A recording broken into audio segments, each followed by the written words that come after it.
welcome back na naman sa ating channel. For today's video, gagawa tayo ng painting.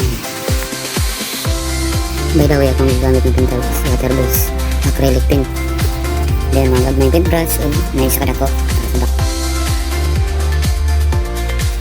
Hindi rin, mato kayo ka ng taon. Marap sa chemical. Ayag po siya, pero parang pang-opan pa naman. Then, hindi rin magbutang-butang kabayang puti. Babayan na siya ng asawa. Okay, naporma na siya gamay. Pero di pa na yung mga tinawad niya porma nga yung color yan kita. Aghan pa ka ng kausaban. Nanim na yung proseso sa pag-painting. Matag minuto, makaturo yung mga idea. Okay.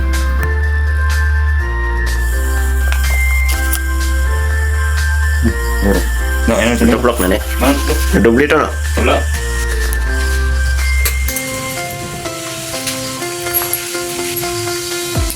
Basta wala na ikaw na, kanta wala na. Wala na palong.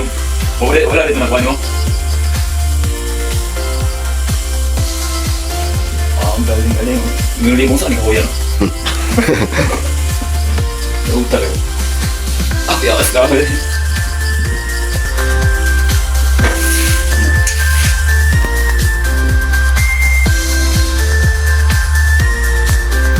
Naku na matikda na nga akong painting. Yung ulo, gamay siya ng taon. Yung brown na kabayo.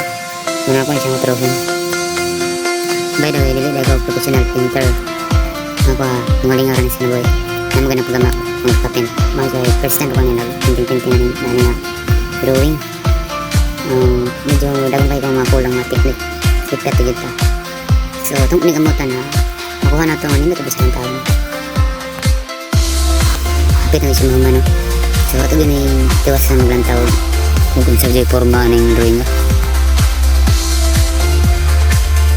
Okay, hapsa na siya ng taon. Then, sunod na ito din siyang Freeman. Grabe no, nani ka bagtik. Okay, mauna na siya ito ang finished product. Pero hindi na trabaho siya ng taon na no. Pero ang pagtrabaho na ka na kada gabi aradyo ko magtrabaho lang na 2 oras or 3 oras kay busy gyud dili ato ma full time ni adlawan trabaho man ta ang dalang trabaho. Dan paggabi yun, saya matatapot daghan yung bulato nun. Saya magtagay, wag yun, medyo dugay-dugay gini naman. Kaya pag meron mag-oras sa itong trabaho ni, labok-labok naman, uwiling ako. Mo po na siya trabaho sa mga boring na siya. Pag kami nga wagad, ayaw nyo mo trabaho. Okay, thank you for watching.